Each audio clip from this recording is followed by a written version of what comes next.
kita coba untuk mendalami kisah-kisah atau cerita dan sejarah dari kehidupan orang yang paling mulia, yang paling agung, yang rasa-rasanya nggak ada yang lebih pantas untuk kita pelajari kehidupannya dan kita kenal sosoknya daripada Muhammad Rasulullah SAW. Sampai targetnya apa? Sampai kita bisa mengenal Nabi lebih daripada kita mengenal keluarga kita. Itu baru kita disebut dengan orang yang mencintai Nabi. Jadi kalau kita bilang mencintai Nabi tapi kita nggak terlalu kenal Nabi, cuman tahu namanya dan tahu sepenggal dua penggal kisah yang nggak terlalu jelas tentang beliau, kayaknya ucapan kita itu belum terbukti. Karena orang yang mengenal seseorang baru disebut mengenal kalau dia tahu betul tentang cerita orang itu.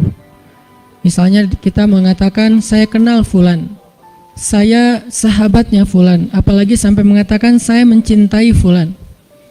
Kita nggak mungkin mengatakan itu kalau kita nggak kenal orangnya. Kalau sampai kita mengklaim mengenal Nabi tapi kita nggak tahu apa-apa tentang Nabi kecuali secuil kisah, berarti jangan-jangan kita belum jujur. Nah, harusnya seperti apa kita mengenal Nabi? Kalau seandainya kita mau melihatnya dari angle yang benar, harusnya kita mengenal Nabi lebih daripada kita mengenal keluarga kita. Karena ketika Umar bin Khattab datang kepada Nabi dan mengatakan, "Ya Rasulullah, aku mencintaimu lebih daripada apapun selain diriku," maka Nabi mengatakan, "Belum cukup wahai Umar." Lalu Umar meralatnya mengatakan, "Aku mencintaimu lebih daripada diriku sendiri," maka kata Nabi, "Al-an ya Umar, sekarang baru cukup wahai Umar." Salah satu pelajaran dalam adegan itu adalah harusnya kita mengenal Nabi bahkan lebih daripada diri kita sendiri. Kita mengenal Nabi lebih daripada keluarga kita. Seperti apa kita mengenal ibu kita, ayah kita, pasangan kita buat yang udah punya pasangan, atau anak-anak kita. Maka kita belajar mengenal Rasulullah SAW lebih daripada mereka semua. Seorang ibu tahu betul karakter anaknya. Seorang ayah tahu betul tentang kebutuhan anak-anaknya. Seorang suami atau istri tahu betul tentang sifat pasangannya. Anak tahu betul apa yang baik untuk orang tuanya, apa yang menyenangkan hati orang tuanya, dan seterusnya. Maka harusnya kita lebih tahu betul tentang Nabi daripada keluarga kita. Ini salah satu goalsnya, sampai kita bisa mengenal Nabi lebih daripada keluarga kita sendiri. Dan ini bukan hanya buat teman-teman di sini, tapi juga buat saya pribadi. Sambil saya menyampaikan, karena ini bukan dari saya hanya menerjemahkan bacaan dan wawasan yang saya dapatkan, baik ketika dulu masih belajar di Al-Azhar maupun sampai sekarang karena jadi murid itu seumur hidup terus belajar ke dalam bahasa yang mungkin mudah-mudahan bisa lebih mudah kita pahami tentang sirah Nabi. Sehingga kita sama-sama nanti satu saat makin lama makin kenal dengan Nabi, makin tahu tentang Nabi sampai bukan hanya yang zahirnya. Karena seperti yang saya pernah sampaikan, sunnah Nabi itu ada 3. Hanya dari 3 ini mungkin 2 sering dibahas, tapi yang ketiganya jarang dibahas. Ada sunnah surah penampilan Nabi. Sebagian dari penampilan Nabi hukumnya wajib diikuti, sebagian yang lain hukumnya sunnah diikuti. Artinya penampilan Nabi itu banyak dibahas tentang jenggotnya, tentang sorbannya, tentang jubahnya, tentang sendalnya, dan seterusnya. Kemudian yang kedua, sirah perbuatan Nabi. Kehidupan Nabi secara zahir.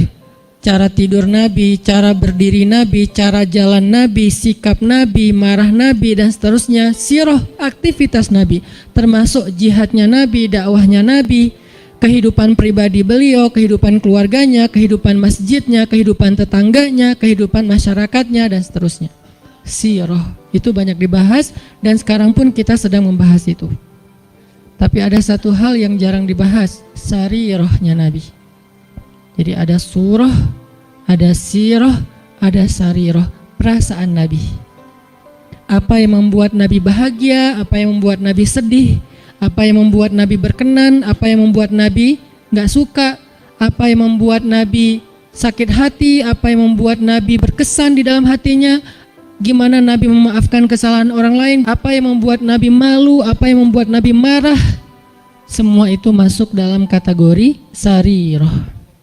Gimana Nabi orangnya sangat menjaga perasaan, sehingga paling gak suka menyinggung orang lain atau memberatkan orang lain, membebankan orang lain. Itu namanya sarirah. Kita sampai kalau bisa mengenal sarirahnya Nabi, bukan hanya surah dan sirah, tapi sampai sarirah. Karena kalau kita nggak belajar sarirah Nabi, kita hanya belajar kulitnya, yaitu yang tampak saja. Jangan-jangan semakin kita mengetahui sunnah Nabi, semakin kita jadi bikin orang nggak nyaman, semakin galak, semakin eksklusif, bahkan jangan-jangan nggak sengaja kita semakin merasa paling benar. Padahal Nabi SAW sendiri dengan sarirah beliau adalah orang yang paling menyenangkan. Gimana Nabi jadi orang yang paling menyenangkan? Itu sarirah, bukan sirah, bukan surah. Nabi menyenangkan bukan hanya karena beliau ganteng, itu udah pastilah. Tapi banyak orang ganteng tapi nyebelin ya. Ada orang, yanya kencang di belakang. Ada cewek makin cantik, makin bikin kita kayak nggak nyaman gitu. Kenapa nggak nyaman? Karena mungkin kecantikan dia itu jadi fitnah, kecantikan itu bikin dia jadi jutek atau apa.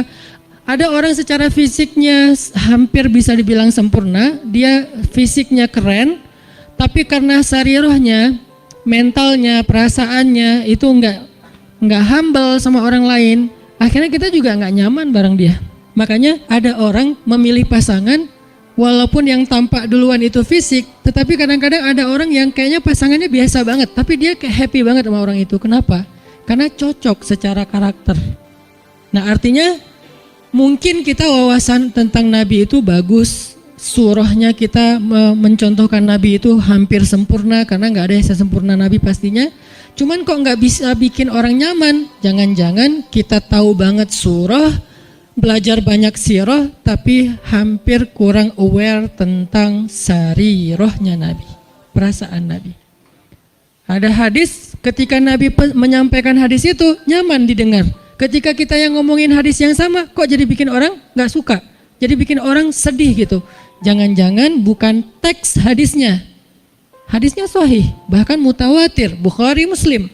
Tapi hadis yang sahih itu ketika Nabi yang menyampaikan, orang nyaman. Ketika kita yang menyampaikan, orang malah sedih. Berarti ada sarirah yang kelewat, yang miss, yang kita nggak mem-packaging, membungkus teks tadi ketika kita menyampaikan kepada orang lain.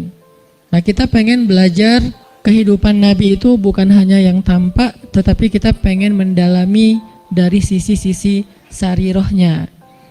Nanti yang akan teman-teman dengarkan dari kajian sirah ini, mungkin hal-hal yang teman-teman udah pernah dengar dari yang lain.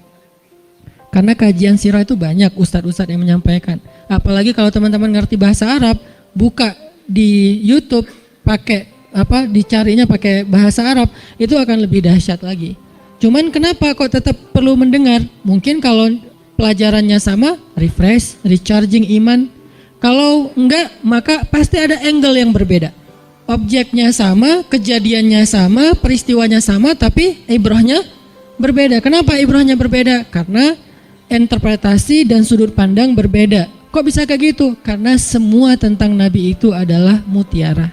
Dilihat dari mana aja bercahaya. Ada yang cahayanya dari sebelah sini. Wah, saya lihat dari sini ada ibrah, pelajaran penting, petunjuk hidup. Kata yang lain, dari sebelah sini juga ada petunjuk, banyak. Jadi nggak bisa kita hanya menyimpulkan kehidupan Nabi dari satu sudut pandang, saking sempurnanya kehidupan beliau. Nggak ada syubhatnya. Kalau ada yang nggak kita ngerti, bukan syubhat. Syubhat itu apa? Hal-hal yang meragukan, yang nggak penting, yang sia-sia itu nggak ada dalam kehidupan beliau. Dari sejak beliau dalam kandungan, bukan hanya dari sejak dapat wahyu, dari sejak dalam kandungan itu udah jadi ibrah, pelajaran yang luar biasa tentang sosok beliau. Makanya saya pikir udah waktunya kita untuk nambah menu dalam kajian Rabu malam kita yang udah berjalan lebih dari 5 tahun. Sebetulnya kajian Rabu malam ini udah berjalan lebih dari 10 tahun teman-teman. Karena sebelum ada Pemuda Hijrah, Rabu malam udah ada kajian saya di Masjid Al-Latif. Cuman dulu kajiannya yang hadir paling 15 orang, 20 orang. Kalau Persib lagi main libur ya. Alhamdulillah kemudian dengan adanya pemuda hijrah, kita kerja dakwah bareng-bareng jadi rame, kemudian jadi berkembang. Artinya dulu tuh kajian kita tuh udah sempat masuk ke level apa, kemudian kita coba lightkan lagi supaya semua orang bisa nyaman dengan bahasa-bahasa taklim. Dulu udah agak bold tuh, makanya saya bilang dulu kajian kita tuh membahas tentang rijal, para tokoh-tokoh kesatria Islam. Saya pernah bahas Ikrimah anaknya Abu Jahal, seberapa kerennya Ikrimah. Saya bahas juga tentang kisahnya Imam Hasan Al-Basri, Ibnul Musayyib, Umar bin Abdul Aziz, sampai yang terakhir sebelum datangnya pemuda hijrah kita membahas Nuruddin Zinki. Dulu tuh udah sampai ke pembahasan rijal, tokoh-tokoh Islam. Tapi karena kebutuhan dakwah dengan segmen yang lebih luas, kita pakai menu yang lebih light lagi. Sekarang cengeknya dikurangin, ya. Jadi light, jadi semua orang bisa makan, anak kecil juga bisa makan nasi gorengnya. Tapi itu udah berjalan 5 tahun. Sekarang saatnya pakai tambahan cengek, lebih lada dikit. Supaya apa? Supaya lebih nikmat, supaya lebih kerasa. Nah ini kita tambahin dengan siro. Saya pikir semua teman-teman yang hadir di sini adalah orang-orang yang udah lama ngaji, udah rajin ngaji, udah ngejar taklim. Yuk belajar siro sama-sama sampai kita mengenal sosok Nabi seperti kita mengenal keluarga kita.